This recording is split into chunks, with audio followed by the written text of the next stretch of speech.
Praise the Lord, hallelujah. प्रिय बंधू आणि बहिणीनो, प्रभू येशू ख्रिस्त तुम्हाबरोबर आहे। तो इम्मानुएल बनून तुम्हामध्ये वस्ती करत आहे। त्याचा पवित्र आत्मा तुम्हाला मार्गदर्शक करत आहे। परमेश्वर म्हणतो, तुझे अश्रू माझ्या बुद्धलीत आहेत। परमेश्वराचे नेत्र प्रिय बहीण भावानं तुम्हाला आजमावतात। त्याचा कान तुमच्या प्रार्थनेकडे आहे। येशू ख्रिस्तानं स्वतः आम्हाला अभिवचन दिलं आहे। तो म्हणतो, मी तुला अंतर देणार नाही, मी तुला घालवून देणार नाही।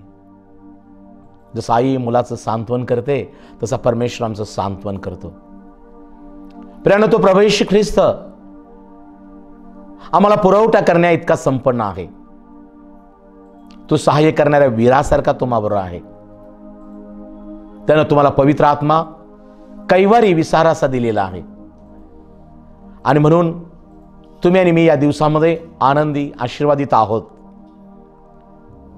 माझा विश्वास आहे की तुम्ही रोज शास्त्र वाचून प्रार्थना करत असाल।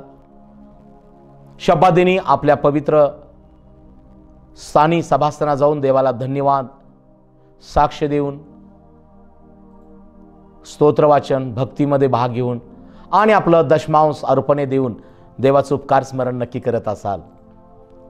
प्रियजनानो, या दिवसामध्ये परमेश्वर तुम्हाकडे पाहत आहे। परमेश्वर तुमचं ऐकण्यासाठी तयार आहे। पण काय तुम्ही त्याचं ऐकून तो सांगतो त्याप्रमाणे करावयास तयार आणि सिद्ध आहात काय? या आजचा हा संदेश लूक शुभवर्तमान याचा 6वा अध्याय आणि 37 पासून 45 पर्यंत आपण आजचं हे शुभ संदेश आपण पाहणार आहोत। माझा विश्वास आहे सुरुवातीपासून शेवटपर्यंत हा संदेश जर तुम्ही काळजीपूर्वक ऐकाल तर परमेश्वर या गोष्टी तुमच्या जीवनामध्ये आशीर्वादाच्या रूपानं तुम्हाला तो घडवून आणेल। पवित्र शास्त्रातून लूक शुभवर्तमान याचा 6वा अध्याय 37 ते 45। इतरांचे गुणदोष काढण्याबाबत, तुम्ही कोणाचा न्यायनिवाडा करू नका, म्हणजे तुमचा न्यायनिवाडा कोणी करणार नाही। कोणाला दोषी ठरवू नका, म्हणजे तुम्हाला कोणी दोषी ठरवणार नाही। सोडा, म्हणजे तुम्हाला सोडतील। द्या, म्हणजे तुम्हाला दिले जाईल। चांगले माप दडपून हलवून व शीख भरून तुमच्या पदरी घालतील। कारण ज्या मापाने तुम्ही मोजून घालता, त्याच मापाने तुम्हाला परत घालतील। त्याने त्यास दाखला दिला की आंधळ्यांच्याने आंधळ्याला वाट दाखवून नेवते काय? दोघेही खाचेत पडतील की नाहीत? शिष्य आपल्या गुरुहून श्रेष्ठ होत नाही। फार झाले तर पूर्ण शिकलेला प्रत्येक शिष्य आपल्या गुरुसारखा होतो। तू आपल्या डोळ्यातले मुसळ ध्यानात न आणता आपल्या भावाच्या डोळ्यातले कुसळ का पाहतोस? अथवा तू आपल्या डोळ्यातले मुसळ न पाहता आपल्या भावाला कसे म्हणशील की दादा, तुझ्या डोळ्यातले कुसळ मला काढू दे? अरे ढोंग्या, पहिल्याने आपल्या डोळ्यातले मुसळ काढ, म्हणजे तुझ्या भावाच्या डोळ्यातले कुसळ काढावयास तुला स्पष्ट दिसेल। ज्याला वाईट फळ येईल असे कोणतेही चांगले झाड नाही, आणि चांगले फळ येईल असे कोणतेही वाईट झाड नाही। प्रत्येक झाड त्याच्या फळावरून ओळखू येते। काट्यांच्या झाडापासून कोणी अंजीर काढीत नाही, आणि गौरीच्या झाडापासून द्राक्षे काढीत नाहीत। चांगला मनुष्य आपल्या अंतःकरणातील चांगल्या भांडारातून चांगले काढतो, वाईट मनुष्य वाईटातून वाईट काढतो। कारण अंतःकरणात जे भरून गेले आहे तेच मुखावाटे निघणार।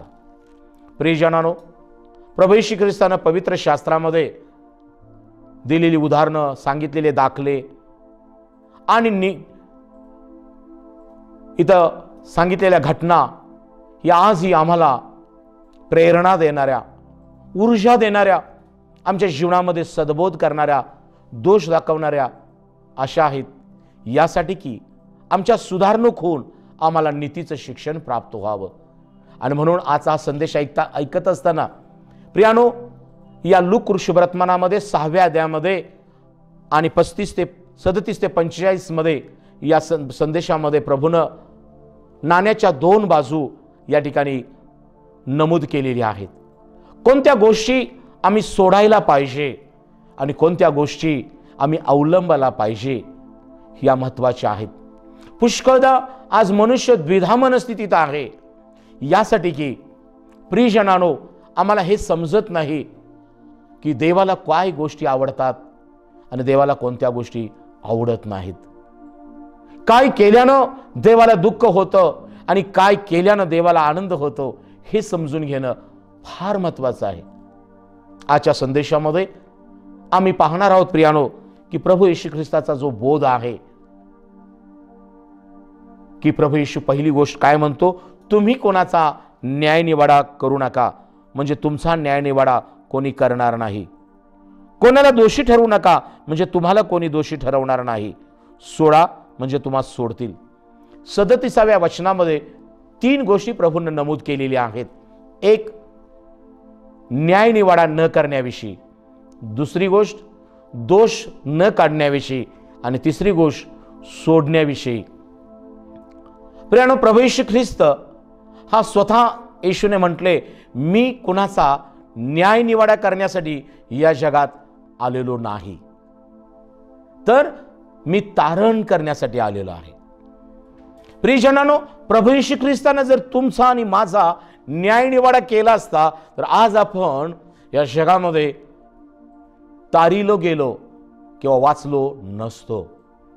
पहा, मी पुन्हा म्हणत आहे की येशू ख्रिस्तानं आपला जर न्यायनिवाडा केला असता तर आम्हाला शिक्षाच झाली असती. पाऊल रोमकराच्या पत्रामध्ये 8व्या अध्यायामध्ये म्हणतो, यावरून आता जे ख्रिस्त येशूमध्ये आहेत त्यास आता दंडाज्ञा नाही, कारण जो जीवनात्म्याचा नियम त्याने मला येशू ख्रिस्तामध्ये पाप व मरण यांच्या नियमापासून सोडवला आहे. Praise the lord. येशू ख्रिस्तानं न्यायनिवाडा केला नाही, येशू ख्रिस्तानं तुम्हाला न्याय दिलेला आहे. आपण शिक्षेस पात्र होतो, आपण मरणास पात्र होतो, आपण नाशास पात्र होतो, आपण नरकास पात्र होतो, परंतु येशू ख्रिस्तानं आम्हाला आमचं जजमेंट नाही केलं. न्यायनिवाड्याचा प्रसंग अजून येणार आहे, परंतु आज माझ्या बंधू, माझ्या बहिणी, ही गोष्ट लक्षात ठेवा की प्रियानो, येशू ख्रिस्तानं आम्हाला न्याय दिलेला आहे. येशू ख्रिस्तानं आम्हाला क्षमा केलेली आहे. आम्ही पापी असताना येशू ख्रिस्तानं आम्हाला शोधलं आणि पापांची क्षमा केली. कारण येशू म्हणतो, पहा, मी पाप्यांना तारावयास का मारावयास नाही. प्रियानो, येशू मारावयास आला नाही, येशू ख्रिस्त तारावयास आलेला आहे. आपण पापी होतो, आपण टाकाऊ होतो, आपण धिकारलेले होतो, अनेक पापामध्ये, व्यसनामध्ये, आजारामध्ये, चुकीच्या अंधश्रद्धा, अज्ञानामध्ये आम्ही नाश पावलो होतो. हरवलेल्या मेंढरासारखी आपली अवस्था होती. परंतु प्रियानो, आनंदाची गोष्ट ही आहे की प्रभू येशू ख्रिस्तानं आमचा न्यायनिवाडा केला नाही, तर आम्हाला न्याय दिला, आम्हाला पाप क्षमा केली, तारण दिलं, नवीन जीवनाचा अनुभव दिला. पण आज तुम्ही आणि मी न्याय पावलेले, क्षमा पावलेले, तारण पावलेले असे लोक आहोत. परंतु एक गोष्ट आमच्या जीवनामध्ये आहे की येशू ख्रिस्तानं आम्हाला न्याय दिला, पण आज आम्ही इतरांना न्याय देत आहोत काय? जे तुमच्या संबंधाने चुकलेले आहेत, ज्यांनी तुम्हाला दगा दिलेला आहे, ज्यांनी तुम्हाला धोका दिलेला आहे, ज्यांनी तुम्हावरती आघात केलेला आहे, त्यांचा न्यायनिवाडा तुम्ही करत आहात का त्यांना क्षमा करून न्याय देत आहात? माझ्या प्रियानो, येशू ख्रिस्ताने एक उत्तम उदाहरण आपल्याला दिलं होतं. एक मनुष्य होता आणि सावकारानं त्याचं कर्ज माफ केलं. त्याला आनंद झाला, मोठं कर्ज माफ झाल्याचा आनंद झाला. परंतु जेव्हा तो आपल्या घराकडे जात असताना त्याचा जो छोटा कर्जदार होता त्याची मात्र त्यानं घट्ट कॉलर धरून नरडी आवळली आणि त्याला तो धमकावतो आणि म्हणतो, माझं तुला देणं आहे, तू दे, नाहीतर मी तुला मारून टाकीन. ही बातमी जेव्हा त्या राजाला समजली की महाराज, तुम्ही ज्या मनुष्याला माफ केला तो मात्र इतरांना माफ न करता त्याला तो धमकावत आहे, तेव्हा त्याला बोलावून आणण्यात आलं आणि अंधाराच्या कोठडीमध्ये टाकण्यात आलं. प्रियानो, आज ही वास्तवता, हे सत्य आहे की येशू ख्रिस्तानं, या राजांच्या राजानं तुमचा आणि माझा न्याय करून आम्हाला क्षमा केलेली आहे. म्हणून तोच प्रभू येशू ख्रिस्त, हा येशू ख्रिस्त राजा आज आम्हाला उपदेश करत आहे, बोध करत आहे. तो म्हणतो तुम्ही कुणाचा न्याय निवाडा करू नका, म्हणजे तुमचा न्याय निवाडा कोणी करणार नाही. Praise the lord. आज माझ्या बंधू बहिणीनो, तुम्ही चर्चला जाऊन भक्ती करणारे, प्रार्थना करणारे, दशमांश देणारे, अर्पण देणारे, खूप नावाजलेले तुमची साक्ष आहे. चांगली गोष्ट आहे. तुम्ही समाजामध्ये नावाजलेला आहात, तुम्ही कामाच्या ठिकाणी नावाजलेला आहात, तुम्ही मंडळीमध्ये आहात. परंतु जर तुमच्या जीवनामध्ये तुम्ही इतरांचा न्याय निवाडा करत असाल, तुम्ही कुणाला तर दोष देत असाल, तुम्ही त्याच्याकडे नजर फिरवलेली असेल, तुम्ही दुसऱ्याला दोषी ठरवत असाल, तर आज देवाचं वचन तुम्हाकडे येत आहे. ज्या येशू ख्रिस्तानं तुम्हाला न्याय दिला, तुमचे दोष झाकले, क्षमा केली, तो येशू ख्रिस्त आज तुम्हाला सांगत आहे तुम्ही कुणाचा न्याय निवाडा करू नका, म्हणजे तुमचा न्याय निवाडा होणार नाही. तुम्ही कुणाचे दोष काढू नका, म्हणजे तुमचे दोष काढले जाणार नाही. सोडा. तिसरी महत्वाची गोष्ट येशू म्हणतो सोडा, म्हणजे सोडण्यात येईल. काय सोडा? प्रियानो, ज्यानं तुम्हाला धोका दिला आणि त्यामुळे कदाचित तुम्ही दुःखी झालेला असाल, तुमचं मन कठीण झालेलं असेल, तुमच्या मनामध्ये सुडाची भावना असेल, प्रियानो, त्यामुळे तुमच्या प्रार्थनेला व्यत्यय येत आहे, तुमच्या धार्मिक जीवनाला व्यत्यय येत आहे, तुमच्या आशीर्वादित आनंद तुम्ही उपभोगत नाही, तुम्हाला शांत झोप लागत नाही. आणि म्हणून आज देवाचा संदेश तुम्हाकडे येत आहे की बस झालं न्याय इतरांचा करणं, न्याय निवाडा करणं, दोष देणं. प्रियानो, ज्या गोष्टी तुमच्या जीवनामध्ये तुम्ही धरलेल्या आहेत त्या सोडून द्या, क्षमा करा. आणि मग नाण्याची दुसरी बाजू प्रभू येशू ख्रिस्त म्हणतो, जर तुम्ही न्याय निवाडा करणं बंद कराल, दोष देणं बंद कराल, जर तुम्ही एकमेकाला क्षमा कराल, तर त्यानंतर आम्ही काय करायचं आहे? प्रभू म्हणतो द्या. आणि मग दुसरं आमचं धार्मिकतेचं जीवन सुरुवात कशी झाली पाहिजे? द्या, म्हणजे तुम्हाला दिले जाईल. चांगले माप दडपून हलवून शीक भरून तुमच्या पदरी घालतील, कारण ज्या मापाने तुम्ही मोजून घालता त्याच मापाने तुम्हाला परत घालतील. Praise the Lord. माझ्या प्रियानो, देण्यामध्ये पुष्कळ आहे. येशू ख्रिस्तानं तुम्हाला आणि मला पुष्कळ दिलं. पाप क्षमेचा अनुभव दिला, तारण दिलं, ज्ञान दिलं, समंजसपणा दिला, चांगली पत्नी तुम्हाला दिलेली आहे, लेकरं दिलेले आहेत, घर दिलेलं आहे, नोकरी, उद्योग. प्रभू येशू ख्रिस्तानं पुष्कळ तुम्हाला दिलेलं आहे. आज आम्ही त्याची आठवण करूया. प्रियानो, नेहमी मनुष्य देवाकडे मागतच राहतो, हे प्रभू मला हे दे, ते दे. परंतु प्रियानो, जे दिलेलं आहे त्याबद्दल धन्यवाद द्या. आम्ही प्रभूकडे विश्वास धरून प्रार्थना करणं, मागणं चांगली गोष्ट आहे.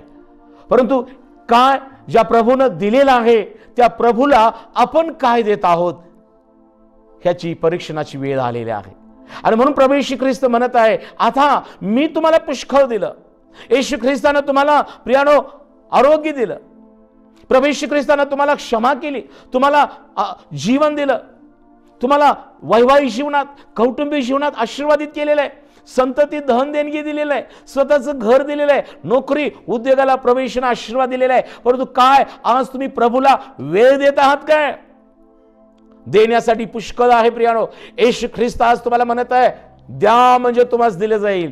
पहिली गोष्ट मी तुम्हाला सांगतो, तुम्ही प्रार्थनेला वेळ द्या, तुम्ही शास्त्र वाचायला वेळ द्या, तुम्ही परमेश्वराची भक्ती करायला वेळ द्या, तुम्ही शब्दात पाळायला वेळ द्या, तुम्ही देवाच्या सानिध्यात यायला वेळ द्या, विश्वासतऱ्यांच्या बरोबर सहभागिता करायला वेळ द्या. फक्त आम्ही पैसे प्रभूला किंवा अर्पण देणं यापेक्षा आम्ही प्रभूला पुष्कळ काही देऊ शकतो. आज तुमच्या जीवनामध्ये समस्या आहेत, काहींच्या जीवनामध्ये दुःख, दारिद्र्य, निराशा आहे. याला कारण तुम्हाला प्रभूने दिलेलं आहे, पण तुम्ही प्रभूला देत नाही. तुमचे अश्रू तुमचे अश्रू, प्रार्थनेचे अश्रू देवाला द्या.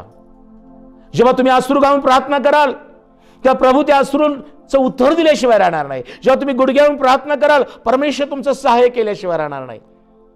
काय तुम्ही आज प्रार्थना करत आहात काय? शास्त्र वाचत आहात काय? देवाच्या मंदिरात भक्तीच्या वेळेला जात आहात काय? देवाचा संदेश ऐकून त्याप्रमाणे वर्तन करत आहात काय?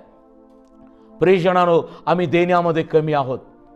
आणि म्हणून प्रभूला काय द्या? पहिल्यांदा तुम्ही वेळ द्या, बायबल वाचायला वेळ द्या, प्रार्थना करायला वेळ द्या, शब्दात पाळायला वेळ द्या. दुसरी गोष्ट, तुमचं शरीर देवाला समर्पित असं द्या. तुमचा परिवार, तुमची लेकरं परमेश्वराच्या मंदिरामध्ये द्या. लेकरांचं समर्पण करा. तुमच्या परिवाराची कौटुंबिक प्रार्थनेची भक्तीचं वेळ देवाला समर्पण करा.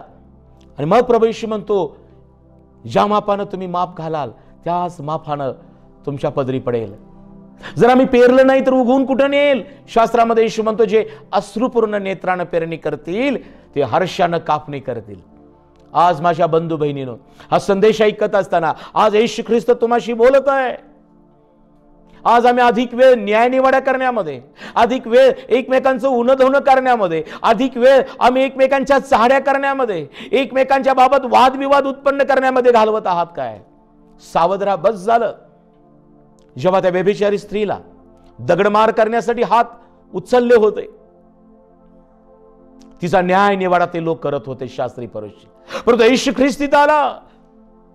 येशू ख्रिस्तानं म्हटलं, तुम्हामध्ये जो कोणी पाप केलं नसेल त्यानं पहिला दगड मारावा. आणि ते पळून गेले. दगड तिथंच पडले, मरण तिथं होतं, परंतु येशू जीवन देणारा तिच्या जीवनामध्ये आला. माझ्या प्रियानो, येशूने तिचा न्याय निवाडा केला नाही, येशू ख्रिस्ताने तिला न्याय दिला. प्रभू म्हणतो, बाई तुला दोष देणारे कुठे आहेत? ती म्हणते, कोणी नाही. प्रियानो, जेव्हा येशू ख्रिस्त आमच्या जीवनामध्ये येतो तेव्हा मरण निघून जातं, आजार निघून जातो, दोष देणारे निघून जातात, न्याय निवाडा करणारे निघून जातात.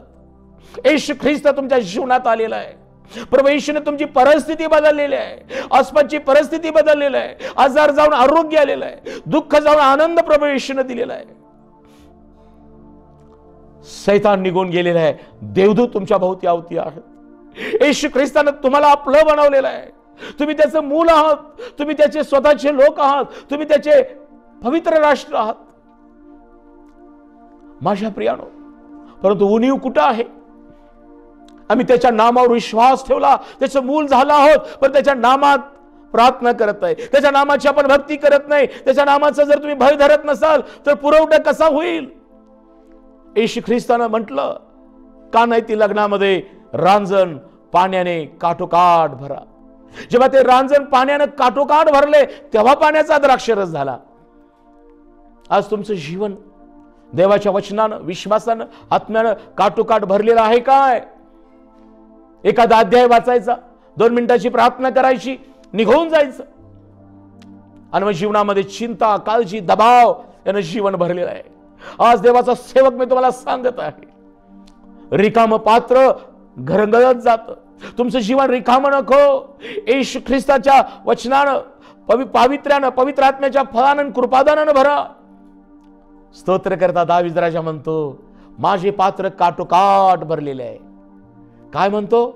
माझं पात्र काठोकाठ भरलेलं आहे आणि माझ्या आयुष्याचे सर्व दिवस मला कल्याण व दया ही लाभतील आणि परमेश्वराच्या घरात मी चिरकाल राहीन. दावीद राजा मेंढरांची काळजी घेणारा, परमेश्वराचं भय धरणारा, देवाचं स्तवन करणारा, देवानं त्याला पाहिलं आणि त्याला मेंढपाळाचा राजा बनवलं. आज माझ्या बंधू नोकरीच्या शोधात आहेस, माझ्या बहिणी विवाहाच्या शोधामध्ये आहेस, उत्तम जोडीदार हवाय, चांगली नोकरी, चांगलं घर, चांगल्या गोष्टी. आज देवाचं वचन तुम्हाकडे येत आहे. विश्वास धर, देवाच्या वचनानं स्वतःला भर, देवाच्या पवित्र आत्म्यानं भरून भक्ती कर. परमेश्वर तुला तुझी परिस्थिती बदलल्याशिवाय राहणार नाही. म्हणून येशू म्हणतो, द्या म्हणजे तो मास दिलं जाईल, चांगलं माप हलवून, शीक भरून, दडपून, दाबून तुमच्या पदरी पडेल. काय तुम्ही ते स्वीकारण्यास तयार आहात काय? येशू ख्रिस्त आज तुम्हाला बोलत आहे. परंतु आज आमच्या जीवनामध्ये दुसरी गोष्ट आहे. प्रभू म्हणतो, एक आंधळा दुसऱ्या आंधळ्याला मार्ग दाखवू शकत नाही. आज येशू ख्रिस्तानं तुम्हाला डोलस केलेलं आहे. ख्रिस्तानं तुमचा हात आपल्या हातात धरलेला आहे. परंतु बरेचदा आम्ही डोलस होऊन पण जगाचे लोक जे आंधळेपणानं, अंधश्रद्धेनं, अज्ञानाच्या मार्गाने चालत आहेत, त्यांच्या हात धरून, त्यांच्या हातात हात देऊन काही लोक चालत आहेत. सावध राहा. एक आंधळा दुसऱ्या मनुष्याला, आंधळ्याला चालवू शकत नाही. दोघही खाचेत पडतील. माझ्या बंधू, आत्मा पावलेल्या बंधू बहिणीनो, शुद्धीवर आलेल्या प्रिय बहीण भावानं, तारण पावलेल्या प्रियजनानं, आज तुम्ही आत्मिक डोळस असून देखील तुमची धार्मिक अवस्था कशी आहे? तुम्ही अंधश्रद्धेवर विश्वास ठेवत आहात, अज्ञानाच्या गोष्टी बोलत आहात, जगाच्या लोकांच्या हातात हात घालून पुढे चाललेला आहात, खाचेत पडाल, खाचेत पडाल. जगाचे लोक अज्ञानाच्या गोष्टी बोलत आहेत, अशुद्ध गोष्टीनं वागत आहेत, अंधश्रद्धेला महत्व देत आहेत. तुम्ही श्रद्धाळू आहात, दयाळू आहात. आज देवाचा सेवक तुम्हाला देवाच्या वचनातून बोध करत आहे. एक आंधळा दुसऱ्या आंधळ्याला मार्ग दाखवू शकत नाही. येशू ख्रिस्ताने सांगितलेला हा उपदेश आहे. मी पुन्हा तुम्हाला सावध करत आहे. तुम्ही अंध नाहीये, तुम्ही डोळस आहात. विश्वासणाऱ्याबरोबर चाला, ज्या परमेश्वराचे नेत्र उघडे आहेत त्याच्याबरोबर चाला. जे पडलेले आहेत त्यांना हात देऊन पुढे घेऊन जा. जे गरीब आहेत, आजारी आहेत, अज्ञानी आहेत, ज्या विधवा आहेत, समाजामध्ये जे धिक्कारलेले आहेत, अशांना तुम्ही हात द्या. जे पापामध्ये व्यसनामध्ये मरत आहेत त्यांचा हात पकडा, त्यांना पुढे घेऊन जा. नशा करणारे लोक, चुकीचे कुसंगत, अशा लोकांबरोबर संगत करू नका. आणि तिसरी महत्वाची गोष्ट, प्रभू म्हणतो तू आपल्या डोळ्यातलं मुसळ न पाहता आपल्या भावाच्या डोळ्यातले कुसळ कसे पाहून म्हणतोस, दादा तुझ्या डोळ्यातलं मुसळ मला काढू दे. अरे बंधू बहिणीनो, प्रथम तुमच्या डोळ्यातलं एवढं मोठं मुसळ, मुसळ म्हणजे ते वाहनामध्ये चेचायचं असतं, ते मोठं मुसळ असतं. कुसळ म्हणजे गवताचं छोटंसं कुसळ. बरेचदा आमच्या डोळ्यामध्ये मुसळ आहे आणि आम्ही दुसऱ्याच्या डोळ्यातलं कुसळ शोधतो. आमच्यामध्ये मोठं पाप आहे आणि दुसऱ्याला मी पापी म्हणतो. आम्ही बोलण्यात, वागण्यात, पाहण्यात चुकत आहोत आणि दुसऱ्याकडे आम्ही बोट दाखवत आहोत. तुम्हाला आठवत असेल, येशू ख्रिस्तानं म्हटलं, दोन मनुष्य प्रार्थना कराव्यास गेले. एक परुषी जो श्रीमंत होता आणि दुसरा जो पापी होता. या परुषी श्रीमंतानं प्रार्थना कशी केली? तो म्हणतोय, परमेश्वरा स्वर्गाकडे हात उंचावून, मी भला माणूस आहे, मी चांगला आहे, कारण मी आठवड्यातून 2दा उपवास करतो, मी दानधर्म करतो, मी हे करतो ते करतो. स्वतःची त्यानं काय केलेले आहे? स्तुती केलेली आहे. आणि त्या पापी माणसाकडे बोट दाखवून म्हणतो, त्या पापी मनुष्यासारखा मी नाही बरं का, तो पापी आहे, तो असा आहे तसा आहे. प्रियजनानो, जो दुसरा होता त्यानं स्वर्गाकडे दृष्टी न लावता ऊर बडवून घेतले. त्यानं पश्चाताप केला आणि तो म्हणतो, हे परमेश्वरा मी पापी आहे, मी तुझ्या पाहण्याच्या पात्रतेचा नाही, मला क्षमा कर. प्रियानो, शास्त्र सांगतं, येशू ख्रिस्तानं जेव्हा पहिली स्वार्थ सांगितली, घोषणा केली, तेव्हा तो म्हणाला, पश्चाताप करा, कारण स्वर्गाचं राज्य जवळ आलेलं आहे. आज जे पश्चातापी अंतकरणाने प्रभूकडे वळतात, जे स्वतःला नम्र करतात, त्यांची प्रार्थना देव ऐकतो. कारण शास्त्र सांगतं, जो स्वतःला उंच करतो तो नमवला जाईल, पण जो स्वतःला नमवितो आणि ख्रिस्ताला उंच करतो त्याला देव उंच करतो. Praise the lord. आज तुमच्या प्रार्थना कशा आहेत? दुसऱ्याला दोष देणाऱ्या आणि स्वतःला बडाई मारणाऱ्या? प्रिय बंधू आणि बहिणींनो, आजचा संदेश तुम्हाकडे आलेला आहे. बस झालं इतरांचा न्याय निवाडा करणं, बस झालं इतरांना दोष देणं. नम्र व्हा, प्रभू येशू तुम्हाला उंच करेल. क्षमा करा, देवाने तुम्हाला क्षमा केलेली आहे. आपल्या घरातील बंधूचं, बहिणींचं, मंडळीतल्या बहीण भावांचं दोष काढू नका, त्यांच्यासाठी प्रार्थना करा. बायबल सांगतं, जे अशक्त आहेत त्यांना धीर द्या, जे रस्ता चुकलेले आहेत त्यांना देवाच्या मार्गामध्ये आणा. अनाथ, पोरके, विधवा यांची दाद घ्या. प्रिय बंधू आणि बहिणीनो, आजचा हा संदेश तुम्हाकडे आलेला आहे की प्रभू येशू ख्रिस्ताने आम्हाला हा नवा बोध केलेला आहे की तुम्ही कुणाचा न्याय निवाडा करू नका, म्हणजे तुमचा न्याय होणार नाही. तुम्ही कुणाचे दोष काढू नका, म्हणजे तुमचे दोष काढले जाणार नाहीत. सोडा, एकमेकाला त्यांच्या चुकांची क्षमा करा, कारण प्रभू येशूने तुम्हाला आणि मला क्षमा केलेली आहे. द्या म्हणजे तुम्हास दिले जाईल. प्रभूला वेळ द्या, शास्त्र वाचण्यास, प्रार्थना करण्यास, मंडळीत जाण्यास, सुवार्ता गाजवण्यास, साक्ष देण्यास, गरीब, अनाथ, पोरक्या, विधवांना मदत करण्यास. आणि आपलं अर्पण आहे, भक्ती हे अर्पण, आपल्या कमाईचं दान हे अर्पण परमेश्वरला द्या. द्या म्हणजे तुम्हास दिले जाईल. आपल्या डोळ्यामध्ये मुसळ असताना इतरांचं कुशल शोधू नका, प्रथम तुम्ही पश्चाताप करा. जसं त्या पापी मनुष्यानं पश्चाताप केला, त्याची प्रार्थना ऐकण्यात आली, त्याला उंच केलं, ख्रिस्ताला उंच केलं त्यानं. पण त्या श्रीमंत माणसानं स्वतःला उंच केलं, तो नमावला गेला. आणि म्हणून शास्त्रामध्ये प्रभू येशू म्हणतो 45 वचन, चांगला मनुष्य आपल्या अंतकरणातील चांगल्या भांडारातून चांगले काढितो, वाईट मनुष्य वाईटातून वाईट काढतो, कारण अंतकरणात जे भरून गेले आहे तेच मुखावटे निघणार. आज तुमच्यावर अवलंबून आहे की तुमच्या अंतकरणात काय आहे. तुमच्या अंतकरणात देवाबद्दलचं प्रेम, एकमेकाबद्दल प्रेम, देवाबद्दलचं भय, एकमेकाबद्दल आदर आहे काय? जर तुमच्या अंतकरणात ख्रिस्त असेल तर तुमच्या मुखाद्वारे परमेश्वराचं भय, परमेश्वरावरील प्रीती आणि देवाच्या गोष्टी बाहेर येतील. देव बाप करो हा सर्व संदेश परमेश्वर तुमच्यासाठी आशीर्वादित करो. या आपण आजच्या संदेशासाठी प्रार्थना करूया. स्वर्ग, पृथ्वी आणि मनुष्याच्या निर्माण करत्या पित्या, ख्रिस्त येशूच्या प्रिय आणि पवित्र नावात मी तुझा आभार मानतो की आज मोलाचा संदेश राजा येशू तुझ्या प्रियजनांना तू दिलेला आहेस, यासाठी की आम्ही कुणाचा न्याय निवाडा करू नये. कारण येशू तू आम्हाला न्याय निवाडा नव्हे तर न्याय दिलेला देव आहेस.